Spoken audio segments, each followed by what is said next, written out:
अमेरिकी राष्ट्रपति Donald Trump ने इजराइल और हमास के बीच शांति करा दी है। अब इस शांति को औपचारिक रूप देने के लिए ट्रंप इजराइल के लिए रवाना हुए हैं और उन्होंने कहा है कि उनके प्लान से सभी खुश हैं। हालांकि अब वह रूस और यूक्रेन के बीच शांति कराना चाहते हैं। अमेरिकी राष्ट्रपति डोनाल्ड ट्रंप ने रविवार को रूसी राष्ट्रपति व्लादिमीर पुतिन को चेतावनी भरे अंदाज में बताया कि अगर रूस ने युद्ध जल्दी न रोका तो वे long range Tomahawk cruise मिसाइलें भेजने पर विचार कर सकते हैं। ये बात ट्रंप ने एयरफोर्स वन पर पत्रकारों से कही। ट्रंप ने बताया कि उन्होंने शनिवार और रविवार को यूक्रेनी राष्ट्रपति वोलोदिमीर ज़ेलेंस्की से बात की और चर्चा की फोन पर, जिसमें ज़ेलेंस्की ने टॉम हॉक जैसी लंबी दूरी की मिसाइलों की मांग रखी थी। ट्रंप ने कहा, मैं कह सकता हूं, अगर यह युद्ध नहीं रुकने वाला है तो मैं उन्हें यानी यूक्रेन को टॉम हॉक भेज दूंगा। टॉम हॉक एक शानदार हथियार है, बहुत आक्रामक हथियार। उन्होंने स्पष्ट किया कि अमेरिका सीधे यूक्रेन को टॉम हॉक नहीं देगा बल्कि नाटो को देगा, जो फिर इन्हें यूक्रेन तक पहुंचा सकते हैं।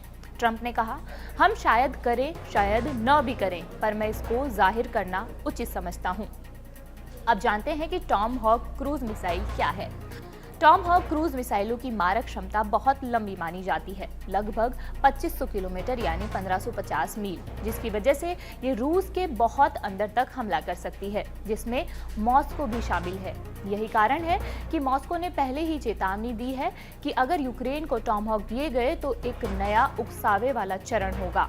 ये चेतावनी ऐसे समय पर आई है जब रूस ने यूक्रेन के पावर प्लांट्स को बड़े पैमाने पर निशाना बनाया है। ऐसा इसलिए ताकि सर्दियों से पहले बिजली और इंफ्रास्ट्रक्चर को नष्ट कर दिया जाए। ट्रंप ने कहा कि ज़ेलेंस्की ने आश्वासन दिया है कि अगर टॉम हॉक मिले तो यूक्रेन उन्हें नागरिक इलाकों के खिलाफ इस्तेमाल नहीं करेगा। उनका प्रयोग केवल सैन्य लक्ष्यों के लिए होगा। टॉम हॉक क्रूज मिसाइल को जहाजों, पनडुब्बियों और जमीनी लांचरों से प्रोजेक्ट किया जा सकता है। यह 1000 मील दूर से भारी सुरक्षा वाले हवाई क्षेत्र में लक्ष्य पर वार कर सकती है।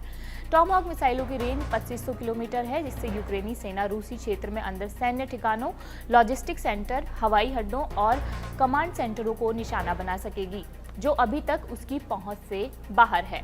यूक्रेन को टॉम हॉक मिसाइलें देने से उसकी मारक क्षमता में काफी इजाफा होगा। इससे फरवरी 2022 से चल रहे इस युद्ध में बड़ा बदलाव आ सकता है। अमेरिका ने टॉम हॉक मिसाइलों को इस्तेमाल इराक, सूडान, लीबिया, सीरिया और अफगानिस्तान में किया है। इन देशों में अमेरिका की टॉम हॉक मिसाइलें भारी तबाही मचा चुकी हैं। यूक्रेनी राष्ट्रपति वोलोदिमीर ज़ेलेंस्की ने इससे पहले शुक्रवार को कहा कि वे अमेरिकी अधिकारियों के साथ टॉम हॉक और ATACMS सामरिक बैलिस्टिक मिसाइलों सहित विभिन्न लंबी दूरी के सटीक हमलावर हथियारों की संभावित आपूर्ति के बारे में बातचीत कर रहे हैं।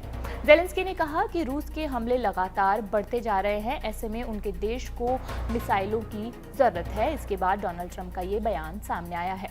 इस खबर पर आपकी क्या राय है, हमें कमेंट बॉक्स में बताइए। मेरा नाम मनीषा है और देखते रहिए कड़क। शुक्रिया।